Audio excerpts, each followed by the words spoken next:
कभी ट्रैफिक वो गया बेटा घर का फिर ये लोग गए कैसे गए 200 रुपये गिरे मेरे सर नया चैट पे कोल एंड पेट्रोलियम वाई सी जे एक क्वेश्चन बचा है। एक क्वेश्चन 2-3 बचे।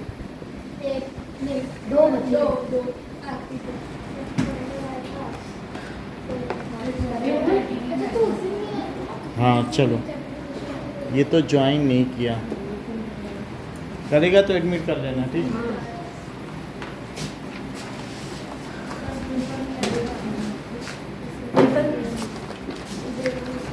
चलो नाउ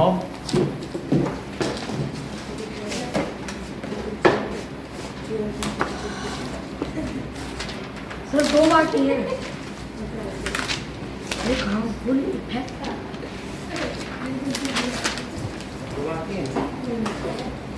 नाइन तो 8 और 9 okay now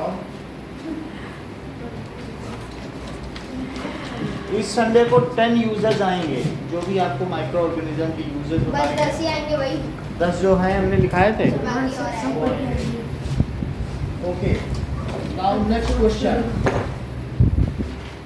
harmful effects of microorganism।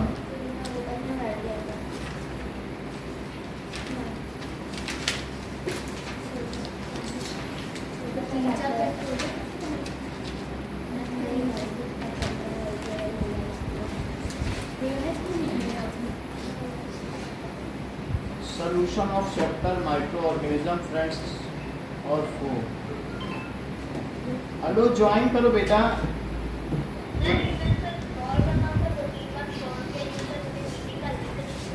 Link नहीं मिल रहा, मैं लिंक भेज देता हूँ फिर से।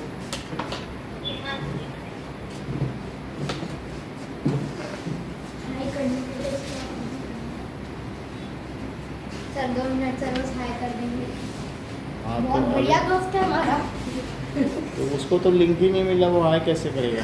सर आएगा सर ऊपर उसको बोलो ना स्क्रॉल करे वो नहीं कर रहा। स्क्रॉल करना आता। वो भी फिर सर से दिमाग ही नहीं है लिंक अरे नहीं मिला ये मिला एक मिला एक मिला। मैं उधर खड़ा था ना भाई। देख लक्ष्मी को मिला है हाँ वो क्लास वाले में मतलब क्लास वाले क्लास नहीं गलत क्लास वाले में मिला बोल का बता रहा हूँ हिमांशु को मिला मैं दिम्मा नहीं मिला, मुझे पता है। नहीं टॉपर का मिला उसका मिला। Sure. टॉपर का मैं पूछवा दूंगा टॉपर का पता है, टॉपर का हमने सुना था। Share invite. तू बात नहीं नहीं भाई, मैं ऊपर गया था ना तब भी किसी और का चल रहा था, ठीक है। समझ नहीं चलाएगा क्या दूसरे सब क्या खाया पिज्जा बर्गर भी खाया, सैंडविच खाया। बर्गर खा लिया पूरा। Sandwich sir, sandwich. बर्गर खुद बना आदत है इसका मतलब लोग तो नीम पीपल खाते हैं, तुम बर्गर खा गए। ठीक है चलो। चलो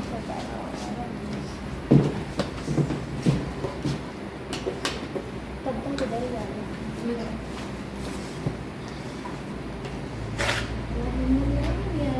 वही तो not micro organism friends and four solution. बस हम 4 यहाँ बैठे हैं दिख सिर्फ गौरव है चला हम 4 के और डबल हो जाएंगे ना तब भी ये नहीं दिखेगा तब भी ये छुपेगा नहीं ये देख देख नहीं छुपेगा आ गया। है भाई अनिकेत भाई ये पढ़ाई बढ़िया चल रही है हाँ बढ़िया ही चल रही है। हाँ चलनी चाहिए हिमांशु से काम मांग लेता हूँ। वो भेजता है हाँ बेचता है भाई। भाई पक्का दोस्त है इसका। भाई तेरा है वो तो बहुत बेस्ट फ्रेंड्स आर टुगेदर ये लेमन क्या कर रहा है यहाँ पर? वरना आरक्षण तेरी तरह नहीं हूँ। शादी में चला लेमन नींबू पानी बना रहा है गेट सेट। ठीक है क्या? सो 8th क्वेश्चन देखिए, the harmful effects of microorganism. Paragraph लिख लो sir. Microorganism cause that is Disease. harmful effects of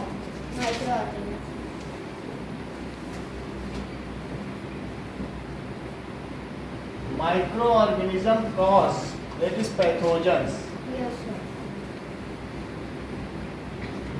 cause disease in human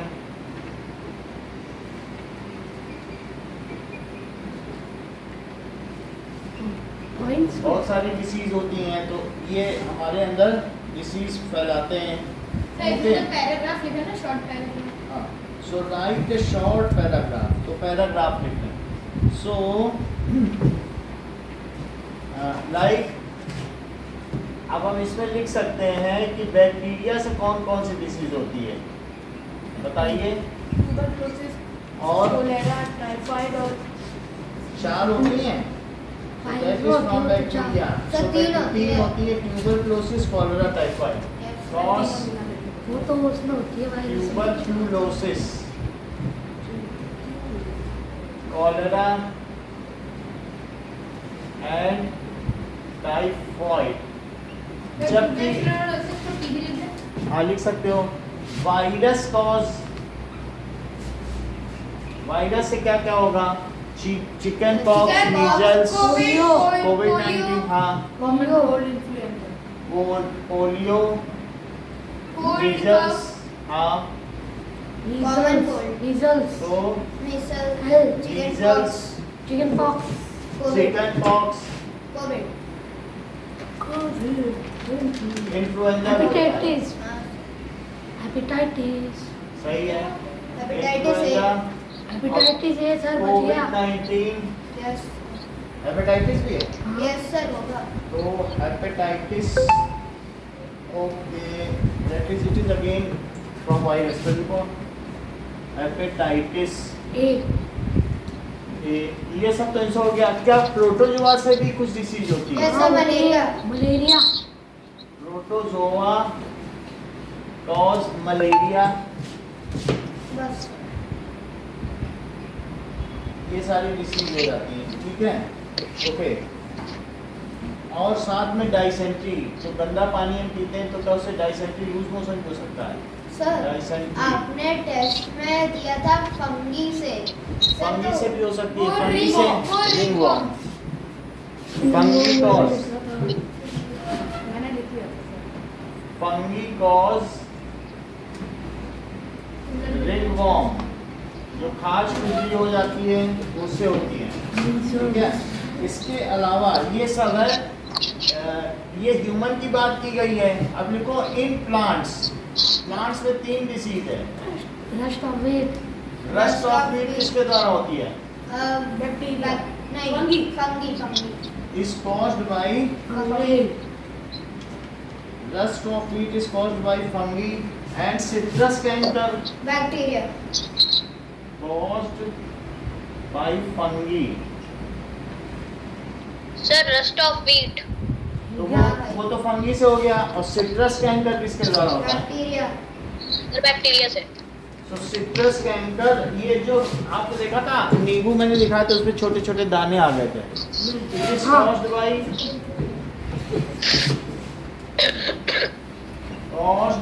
by bacteria और मोजाइक डिसीज क्या होती है येलो वेन ऑफ हाँ सर ये मोजाइक वायरस से yellow vein when का मतलब जो प्लांट में पत्तियों में नसें होती हैं वेन्स होती हैं सर मैंने लिखा है येलो वेन भिंडी उसके बाद येलो वेन मोजाइक मैंने येलो मोसेक, सर मोसेक कैसे? मोजाइक नहीं होता जो डिजाइन होती है कई तरीके तो मोजाइक इन भिंडी it is caused by virus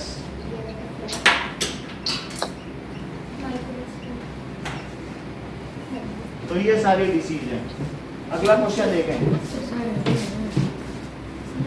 What are antibiotics? What precautions should be taken? Antibiotics लेते समय एक दो precaution बताओ दीदी क्या हमें लेने चाहिए? कुछ तुम्हें आइडिया है? जैसे तुम्हें फीवर हो जाता है तो एंटीबायोटिक्स लेती हो, तो क्या प्रिकॉशन लेनी चाहिए बताओ? एक बताओ, कम से कम तो एक बताओ। प्रियांशु बताओ, अवीश बोलिए। हाँ, फिर 3 बताओ, एक बताओ। 3 बताओ। हाँ, एक तो होता है कि फुल कोर्स लेना चाहिए, एक कि उसको वो प्रिस्क्रिप्शन ऑफ डॉक्टर, और एक कि डॉक्टर बार-बार चेंज नहीं करना, एक्सेसिव में नहीं एक्सेस है, ऐसे कि अननेसेसरी और भी ले लिया, वो भी गलत है। क्योंकि और वो भी सर जितना लिखा है वही दैट इज फुल कोर्स तो बोल दिया ना, ठीक है। तो what are the antibiotics are medicine. So देखो, antibiotics are medicine which itself is made from microbes।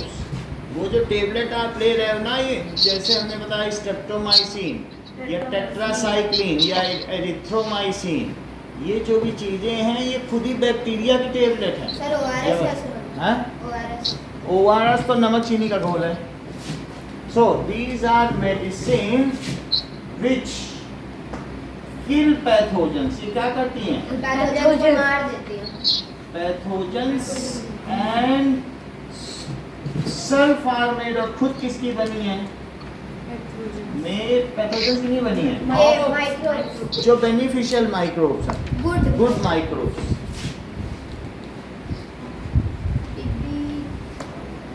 तो इतनी बात हमें ध्यान रखनी चाहिए कि गुड माइक्रोब्स की बनी होती है, ठीक है। Now they are used to cure variety of disease. इनसे जैसे हमें फीवर है, बहुत सारी चीज़ें, हम बहुत सारी चीज़ों में डॉक्टर तुमको कुछ भी लिखेगा तो एक एंटीबायोटिक लिख ही देगा। So these are used to cure करने के लिए, हमें ठीक करने के लिए, फॉर मैनी डिसीजेस। बहुत सारी से डिसीज ठीक हो सकती हैं, लेकिन सर देखो, many points are to be kept in mind while taking antibiotics। हाँ बोलिए। सर पेनिसिलिन भी एंटीबायोटिक्स है। पेनिसिलिन भी कही जा सकती है, क्योंकि वो हमारे अंदर मलेरिया को मारती है, इसलिए एंटीबायोटिक है। और खुद वो फंगी है, तो खुद भी एक पैथोजन है और दूसरे पैथोजन को मार रही है। अच्छा, मलेरिया तुमको मालूम है प्रोटोजोआ है, प्रॉपर एंटीबायोटिक नहीं है, क्योंकि वो खुद फंगी है और मार रही है प्रोटोजोआ को। क्या तुमको मालूम है जो प्लाज्मोडियम है वो प्रोटोजोआ गंदे पानी में पाया जाता है, तो ये एंटीबायोटिक है। अब जरा देखिए, so points to be kept in mind while taking antibiotics कैसे लेनी चाहिए? Is not taken unnecessarily. कि अगर आपको कुछ हो गया, अगर मान लो आपको कुछ हो गया और PCM पैरासीटामोल एक एंटीबायोटिक मम्मी निकाल ले लो तो ले लोगे, मत लेना। कुछ भी हो जाए मम्मी बोलती है PCM ले लो, तो ये इससे क्या होगा, तुम्हारे अंदर फिर अच्छे माइक्रोब्स को वो मार देगी एंटीबायोटिक्स, और फिर तुम्हारे अंदर फिर लड़ने की क्षमता खत्म हो जाएगी। तो अननेसेसरी हम सोचते हैं कि घर में रखी फीवर की ले लो, तो इससे फिर हमारे अंदर कभी इम्यून सिस्टम ही नहीं डेवलप होगा। अगर एक दिन फीवर रह जाता है तो हमारे अंदर इतनी क्षमता है कि हम खुद उसको मार सकते हैं, हमारे अंदर गुड बैक्टीरिया डेवलप हो जाए। कुछ हमें फीवर हो जाए तो ले ही ना, नहीं तो और दूसरी चीज़ें कीजिए। अगर if we not allow, if we are having any habit to take medicine from external, तो हमारा इम्यून सिस्टम कभी डेवलप नहीं हो पाएगा। तुमको गर्मी लगी तो AC में बैठ गए, तो तुम कभी भी बाहर निकलोगे तो तुम्हारी तबीयत क्या होगी, अचानक स्ट्रोक्स पड़ जाएंगे, हीट स्ट्रोक। तो अगर आपके अंदर एक इम्यून सिस्टम डेवलप करना है, then allow your body to fight with those pathogens. तो जो लोग पैथोजन से फाइट किए, जो सोफिस्टिकेटेड थे, जो गांव वाले थे, वो सब कोरोना में बच गए। और जो शहरी लोग थे, क्योंकि उन्होंने कभी फाइट नहीं किया, एंटीबायोटिक लेते रहे, तो उनके अंदर का जो इम्यून सिस्टम था वो कोलैप्स कर गया था। और जो देसी लोग हैं वो उनके यहाँ कहाँ दवा खाने होते हैं गांव में, वो तो दही पी लेंगे, छाछ पी लेंगे। अब हट्टे कट्टे होता है ना, ठीक है, ओके। रेड नंबर, इसको और कुछ किया जा सकता है क्या? रेड नंबर को हटा दिया जाए? यस सर, पूछता लोग अरे भाई वो वीडियो बनाने के लिए आते हैं सब। रेड मेंबर ठीक है ना, वो तो कोई नहीं है ना रेड मेंबर। रेड गेम है।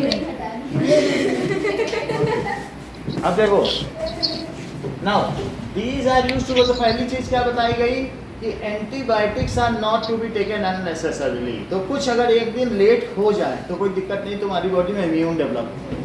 तो एंटीबायोटिक्स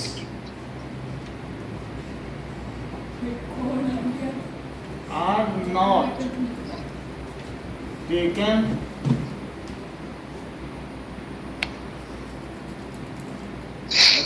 necessarily, उसको अननेसेसरी नहीं लेनी चाहिए। It is to be taken only after prescription of qualified doctor. So it is only taken after prescribed by qualified doctor. और हमारे इनकी गलती भी है, ये जो लोग फार्मासिस्ट हैं दवा खाने में बैठते हैं, वो हम पीसीएम मांगने जाते हैं तो 10 पीसीएम दे दो तो दे भी देते हैं, तो गलत है कि नहीं? गलत है। वो उनको प्रिस्क्रिप्शन देखना चाहिए। तो क्वालिफाइड डॉक्टर, ठीक है। Full course of antibiotics is to be completed. जो उसका 3 दिन का कोर्स होगा, किसी किसी का 5 दिन का भी होता है, वैसे 3 दिन का मोस्टली होता है। सो full course of antibiotics qualified doctor मतलब कुछ लोग ऐसे होते हैं, कोई फर्जी भी होता है। ऐसे होता है नीम हकीम खतराए जान। जो नीम हकीम होते हैं ना कि लो नीम की पत्ती खा लो, ऐसे हकीम सड़क पे बैठे हैं, तो अगर वो तुम्हें दवा देते हैं तो समझ लो तुम्हारी जान को खतरा है, खतराए जान। सर मेडिकल वाले में कोई अलग होते हैं। तो मेडिकल का जो भी हो, कोई भी सर्जन हो या कोई भी ऐसा फिजिशियन उसकी से लो, तो full course of antibiotics is to be completed. तो इतना हमें काम करना चाहिए।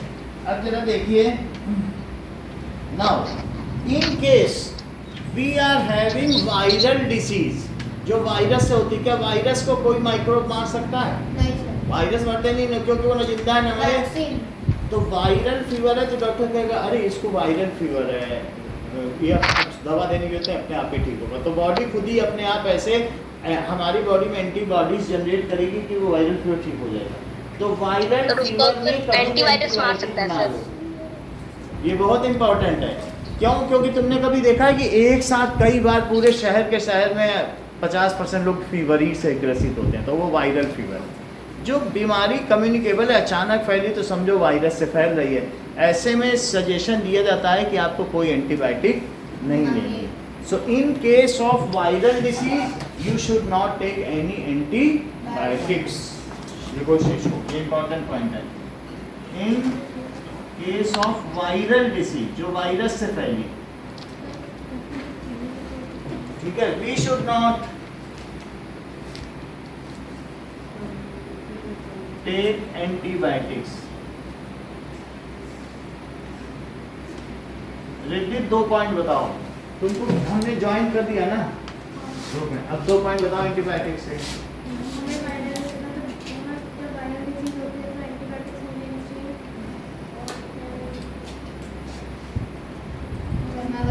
बताई नहीं, वो तो 3 बता दिया तुमने। डॉक्टर से पूछ के दवाई लेनी चाहिए। After prescription from doctor. English में मत बोलो, फिर हिंदी में ठीक नहीं है, बोलो। हमें घर में रखे हुए दवाई नहीं लेनी। ऐसे नहीं होता, गौरव बोलो। सर देखो कि हमें क्या कहते हैं इंग्लिश एंटीबायोटिक। में बोलो। Sir full course of antibiotics is to from be taken, doctor. Is to be taken, it's to be taken from doctor. From doctor नहीं, मतलब antibiotics is to be taken after prescribed from doctor. वो अलग line है, वो अलग line है, 2 को कैसे मिस कर रहे हो? नहीं मैं तो हाँ। और क्या कहते हैं, प्रिस्क्रिप्शन हो गया। मंगल बोलो। So antibiotics should not be taken unnecessarily, and antibiotics should be taken under the prescription of a qualified doctor. और ऐसा और बताओ। बताओ इसको पास करो। और बोलो तो full full course course of antibiotics should be taken, should be completed should और be completed, or in case of viral fever we should not take antibiotics। Viral disease हो या फीवर हो तो वायरल डिसीज Viral में disease। Antibiotics नहीं लेना चाहिए। ठीक है, नाउ 9th क्वेश्चन करके दिखाइए। नाइन फिर 2 मिनट के 2 मिनट पढ़ना है।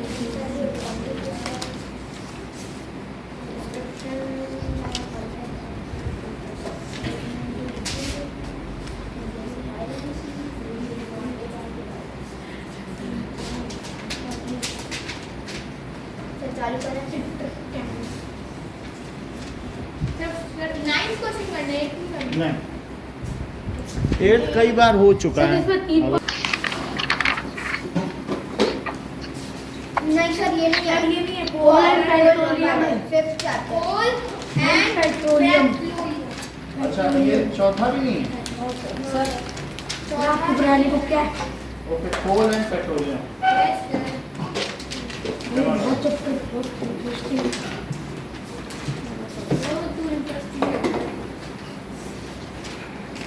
आओ कभी बहुत चल रही है।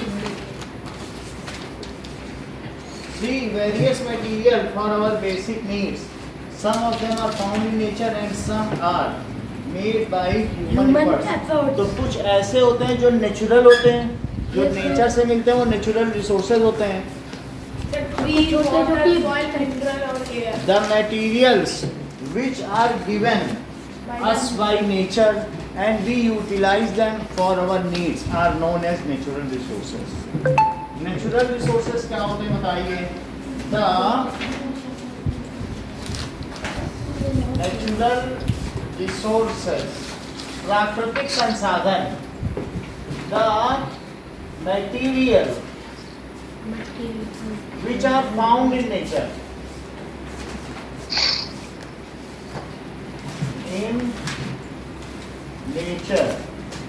and used by humans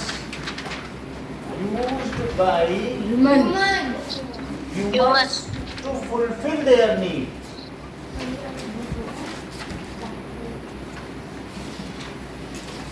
okay, अपनी आवश्यकताओं की पूर्ति के लिए ह्यूमन जिसे यूज करे और नेचर में पाया जाए उसे प्राकृतिक संसाधन कहते हैं। Okay, now there are 2 kinds of natural resource. Inexhaustible और एग्जॉस्टिबल। तो नेचुरल रिसोर्सेज 2 तरीके के हैं। एक है कि जो कभी ना खत्म हो, इनएग्जॉस्टिबल। Inhospitable resources.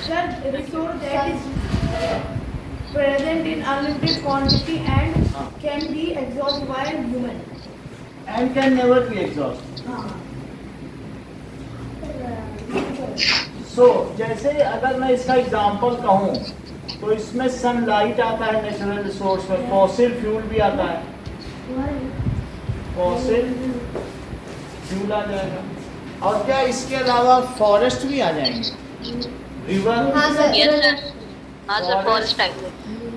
रिवर, ये सारी चीजें भी नेचुरल रिसोर्स हैं। Yes sir. तो अब इसमें देखें कि सनलाइट किस में आएगा? सर नेचुरल नहीं है। Inhospitable. अच्छा, इनएग्जॉस्टिबल। यानी जो कभी एग्जॉस्ट का मतलब खर्च हो रहा और इनएग्जॉस्ट का मतलब जो कभी ना खर्च हो, तो इनएग्जॉस्टिबल दो Sir. रिसोर्सेज। हाँ बोलो बेटा अनिकेत। सर एक और नेचुरल रिसोर्स है सर, वाटर भी तो है।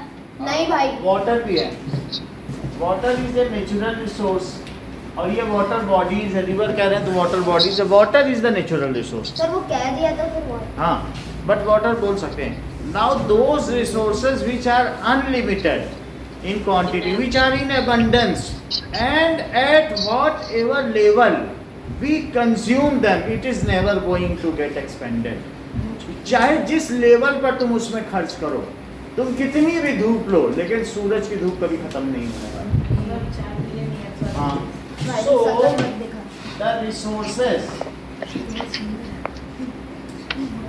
which are present in unlimited quantity.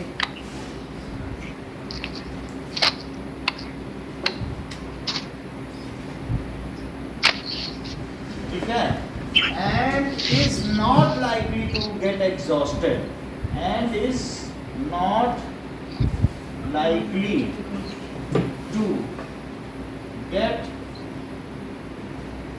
exhausted, जो कभी खर्च ना हो at whatever level we use them, चाहे जितनी ज़्यादा यूज़ करें। क्या कभी आपने इनसे कहा है कि ज़्यादा सांस मत लो, हवा खर्च हो जाएगी, ऐसा किसी से बोला है? तो क्या हवा खर्च हो जाएगी किसी के सांस लेने से? सो इस तरीके से air is also inexhaustible natural resource, sunlight and air sir tree even portable water भी नहीं आता है। और जैसे डिफॉरेस्टेशन हो जाएगा, वाटर को अगर हम ज़्यादा यूज़ करेंगे तो वो एग्जॉस्ट हो जाता है, क्योंकि उसकी एक साइकिल है।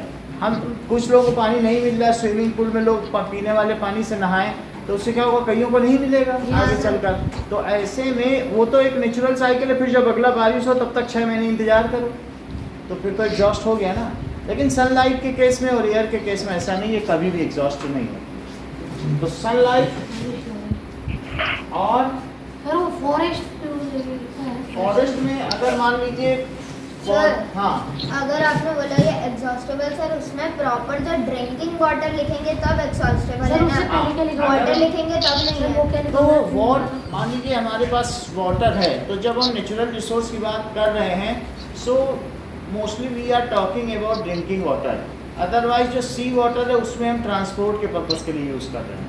तो जब भी हम बात करते हैं तो हमारा कंसर्न पोर्टेबल वाटर के लिए, या हम ये कभी भी कहते हैं सेव वाटर, तो भी हम यही कहते हैं कि हम पोर्टेबल वाटर, पीने योग्य पानी की बात करें, क्योंकि वो जितना भी हमारे अर्थ पे पानी है उसका 0.2% ही पोर्टेबल है, और उस 0.2% में भी 0.1% आइसबर्ग में जमा हुआ है, sir ice and glacier. Glaciers में। तो इसलिए अब जरा देखो, what is exhaustible natural resource? Those resources which are limited, those resources which are limited in quantity and जो लिमिटेड हो, और क्या हो जाएगा बताइए? Forest They can be exhausted, वे खर्च हो सकते हैं by human activities. Yes These can be exhausted by human activities. Yes yes sir मान लीजिए आपने पेट्रोल बहुत यूज किया जमीन से निकाल के, तो क्या ये कभी खत्म हो जाएगा? हाँ sir Petrol is made in a million of years of span of time, and we have consumed half of the petrol within 200 years. लाखों सालों में बना है, और हमने पिछले 200 साल में ही जमीन के अंदर का आधा पेट्रोल खत्म कर दिया।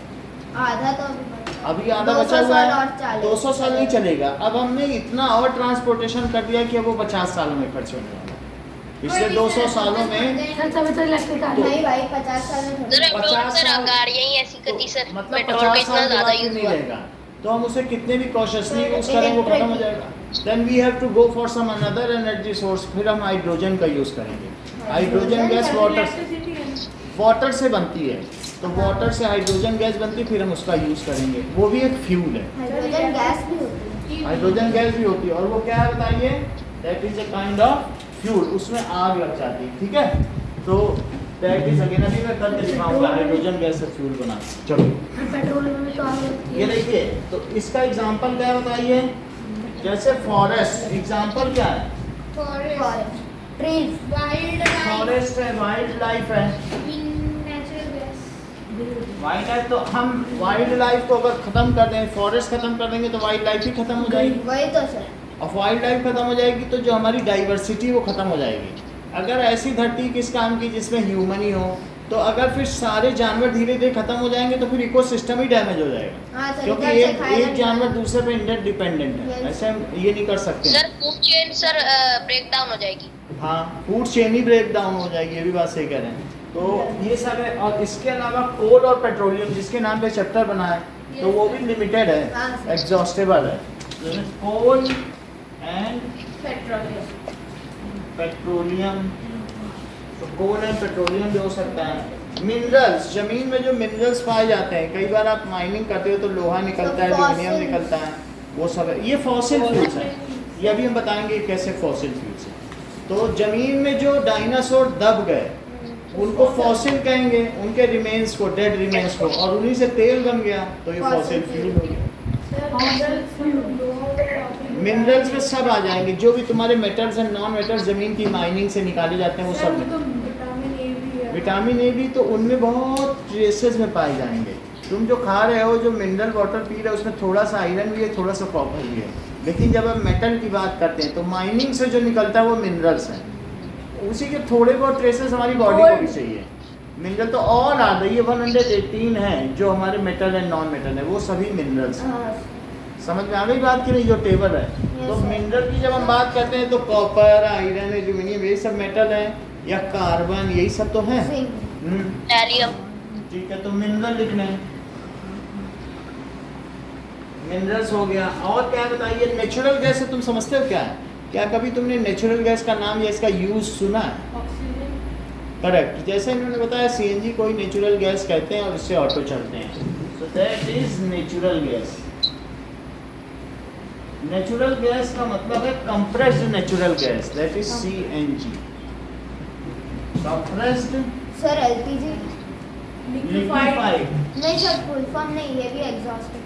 हाँ वो भी है। तो कंप्रेस्ड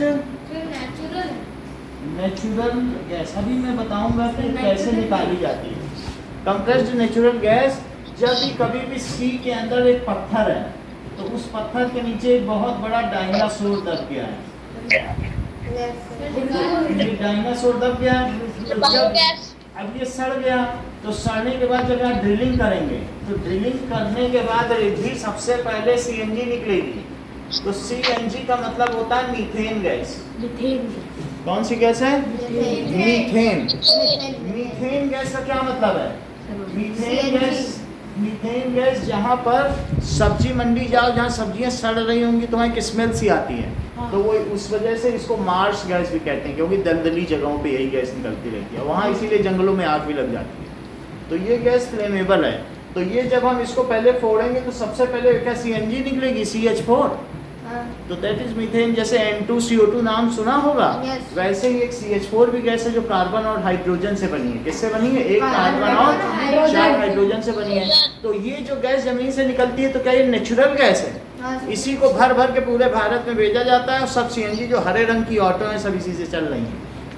और कभी सीएनजी की बसेस भी तुमने दिल्ली गई हो देखी है क्या? तो दिल्ली में वो सीएनजी बसेस भी से चलती हैं, टैक्सी भी आजकल सीएनजी से चल रही है, कई लोग ऐसी कारें भी ले रहे हैं जो सीएनजी से चलती हैं। तो सीएनजी हो गई, और फिर अभी इन्होंने बताया मंगल ने की एलपीजी। तो जब हम इसमें और भी इसको खोदेंगे तो इसके अंदर एक और भी लिक्विड होगा जो इजीली वेपराइजेबल है, वेपर में बदल जाता है, उसको कहते हैं लिक्विफाइड पेट्रोलियम गैस। क्या कहेंगे? देखो ये सीएनजी पढ़ो जरा, C natural gas, natural gas ये ऑटोमोबाइल के लिए है, और जबकि एलपीजी किस काम के लिए है? ये सिलेंडर कुकिंग के लिए ना। तो that is liquefied petroleum gas, that is for cooking.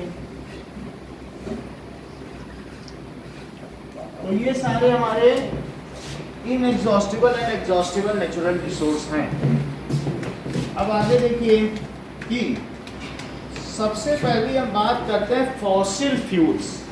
क्या बात की जाएगी? Fossil fuel. तो जो जमीन में सालों से दब गए तो बहुत सारे ऐसा हुआ है, ये देखो कि धरती में 3 लाख साल पहले, कितने 3 मिलियन ईयर्स पहले, यानी 30 लाख साल, एक बहुत बड़ा इस क्लासरूम के बराबर मीटियोराइट, हाँ सर, वहाँ समझ आया? हमने वहाँ देखा। सुनो, मीटियोराइट आया, धरती पे टकरा गया, जब वो टकराया एक्सप्लोजन हुआ। तो फिर ये इतनी तेज वहां से डायनासोर में इतना वाइब्रेशन सर, हुआ ये कि मैक्सिको 30 के मीटर पास उछल हुआ गया था। डायनासोर। कितना उछल गए सारे डायनासोर। सर ये मैक्सिको के पास हुआ था। सुनो, ये बात सही कह रहे हैं। तो उससे 30 मीटर उछल गए, ये 3 मीटर है, ऐसे 10 मंजिल उछल गए। तो जब वो उछले तो गिरे तो मरे, और पानी भी जब इतना हुआ तो ऊपर नीचे हुआ, और सब वो बह बह के वहां से रिवर से हो करके जहाँ समुद्र गिरता है, रिवर समुद्र में गिरती है ना, वहीं वो गिर गए। और जब वो गिरे तो बहुत सारा मिट्टी उनके ऊपर जमा हो गया, सिल्ट सब कुछ हिल गया।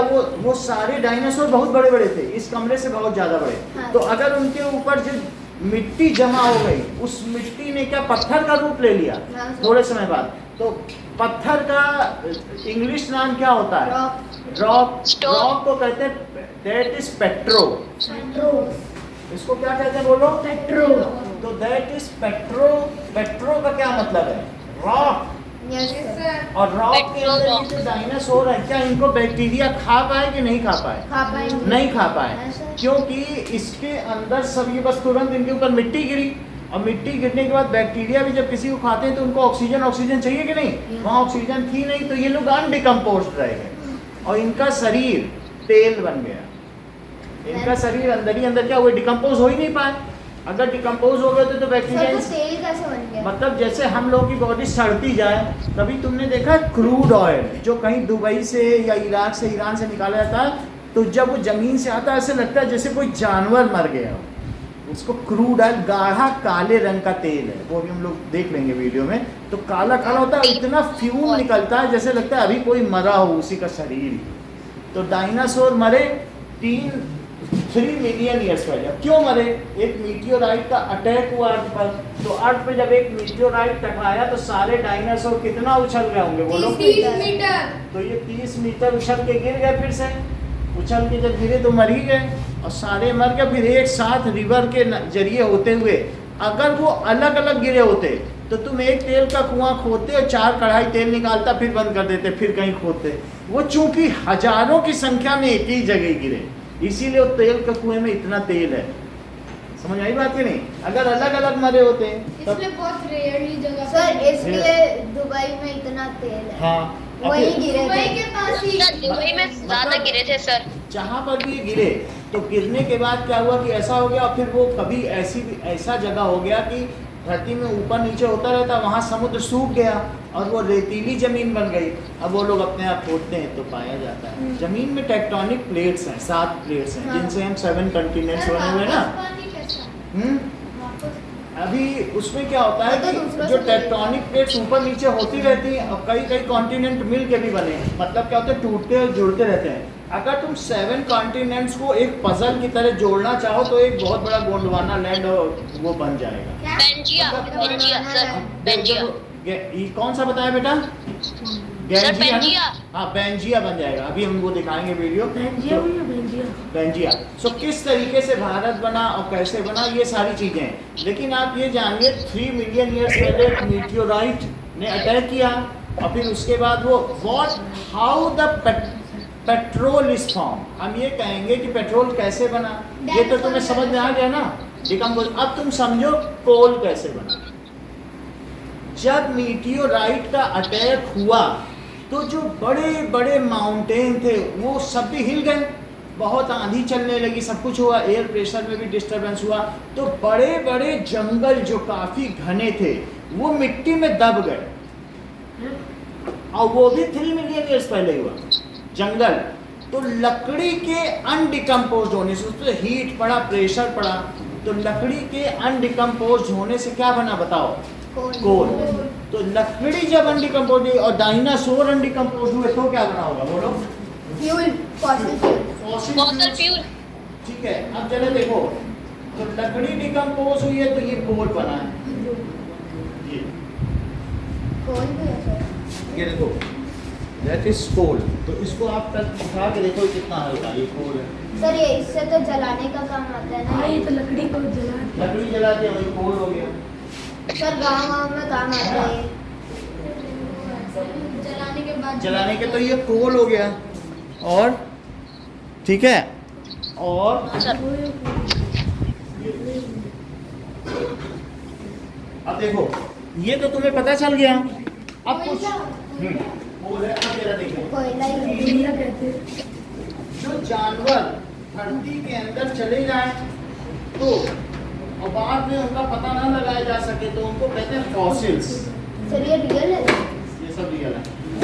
अब देखो, सही है, ये सारे काम भी ये देखो, तो ये एक ऐसी छिपकली जैसा कोई मछली है जिसके पंख है। ये जमीन के अंदर सिर्फ उसके फॉसिल है, ज़्यादा बहुत उसको भारी है नहीं सर। है, लेकिन ये पत्थर है। ये देखो उसके ट्रेसेस हैं जो डिकम्पोज नहीं हुआ मिलियंस ऑफ ईयर से पहले। सर इधर ऐसे लग रहा है कि कोई रैबिट है। अरे जरा आगे से अच्छे से देखो, ये देखो, तो ये फॉसिल है। और अमोनाइट्स भी देखो, अमोनाइट्स भी ये जमीन के अंदर ही हैं। लोग उसके लॉकेट आज पहन रहे हैं, लेकिन ये 3 लाख साल पहले ये जमीन के अंदर रह गए थे। ये देखो, तो ये तो इसमें आप देखो, ये हाँ सर ये बहुत लोग पहनते हैं। कौन पहनते हैं? तो अमोनाइट्स। हाँ, लेकिन ये जमीन के अंदर दबा हुआ है, तो आज नहीं मिल रहा है। अभी कुछ आपको दिखाते हैं फॉसिल्स, इससे आपको पता चलेगा। तो ये तो तुमने देखा ना ट्रेस। अब ये देखो, बहुत पहले के जमाने के जानवर बहुत बड़े बड़े होते थे। ये देखो, तो जो अभी की चींटी और कभी की चींटी देखो, अच्छा है, अभी की चींटी ये बढ़िया है। देखो अंदर तक इनका चींटी। इसको घबराई ये देखो कितनी मोटी चींटी, ये चींटी कितनी बड़ी है। और भी एमोनाइट्स भी बड़ी है। होती है, खा जाती है। और ये देखो अंदर तक, ये देखो यहाँ से ही नहीं है, इसका अंदर ट्रेस भी देखो।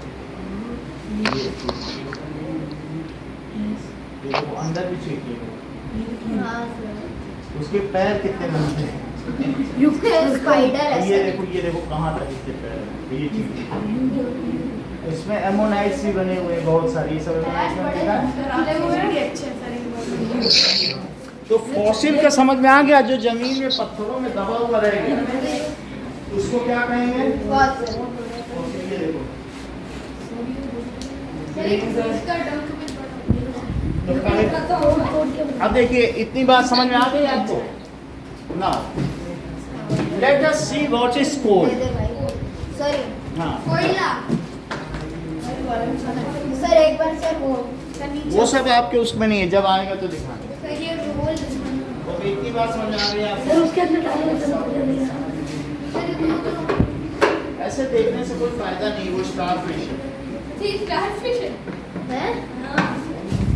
इसमें भी स्मेल आएगी। ये देखो, ये भी है, इसमें भी स्मेल आएगी। इसको स्मेल करके देखो, वो काम की नहीं, हड्डी है। रियल हड्डी है। So, how the coal is formed? Let us see. कोल तुम्हें पता चल गया? Now,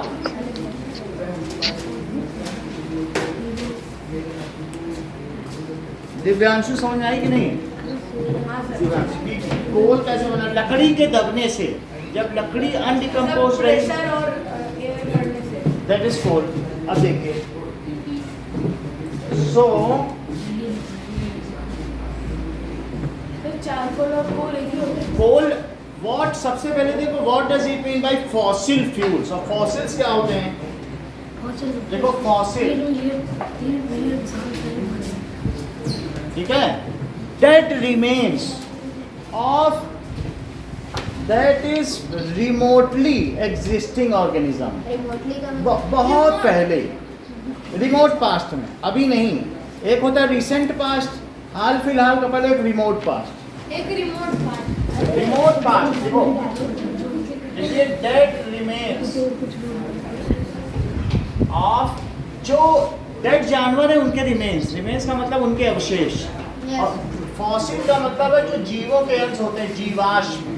animal. जीवाश्म, तो dead remains of animals and plants, ठीक है, lived long past ago,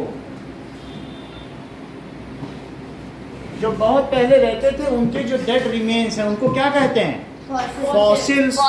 As these fossils are now used as fuels, so it is also known as fossil fuel. क्योंकि उन्हीं डायनासोर के रिमेन्स को तो हम आजकल तेल की तरह यूज कर रहे हैं, तो फिर उन्हें फॉसिल फ्यूल नहीं कहेंगे क्या? हम उन्हीं पेड़ के जो अनडिकम्पोज्ड काले हिस्से को हम कोयले की तरह यूज कर रहे हैं। तो इसलिए now these fossils are used as, ये कैसे यूज किए जाते हैं? Fuel. So it is also termed as fossil fuel.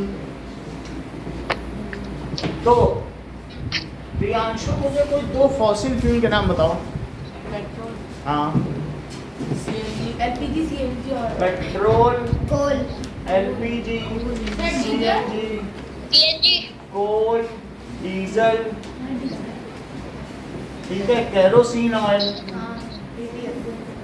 Scene oil. ATF का क्या मतलब है? ये बताओ, सबसे तेज है. Aviation turbine fuel. एविएशन हवा में.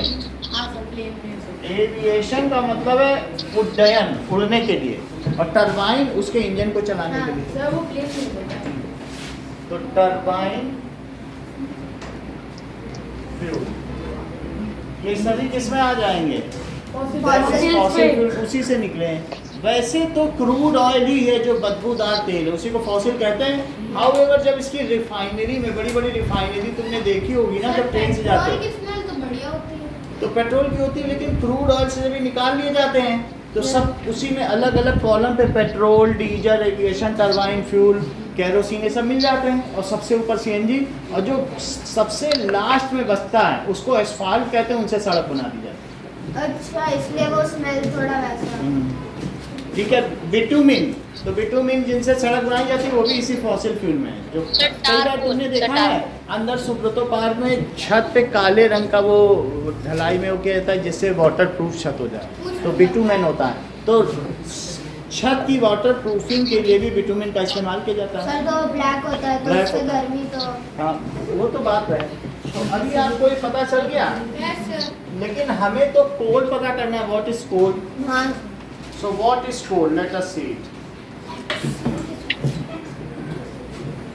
Now, write a note on natural resource. Define. Define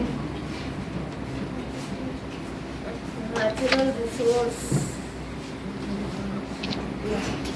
inexhaustible. Natural resource. Exhaustible. Sir example कोई दो.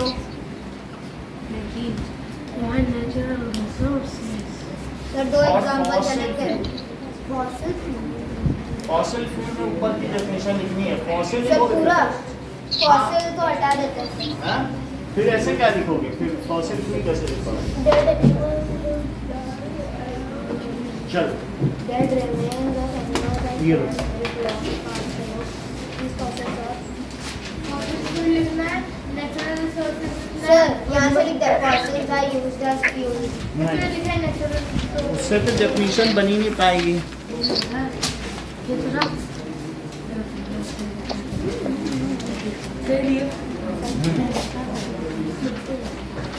रियल इसमें चीटी बनी है. 300 Dead remains of animals and plants left in rock and solid. These fossils are used as fuel. Sir कोई दो example लिखना. Example लेके लिख देना किसी ने. एक एक. हाँ. ठीक है. चलो मैं बता दूँ. हाँ हाँ सर. मैं सब में एग्जांपल लिखूँ.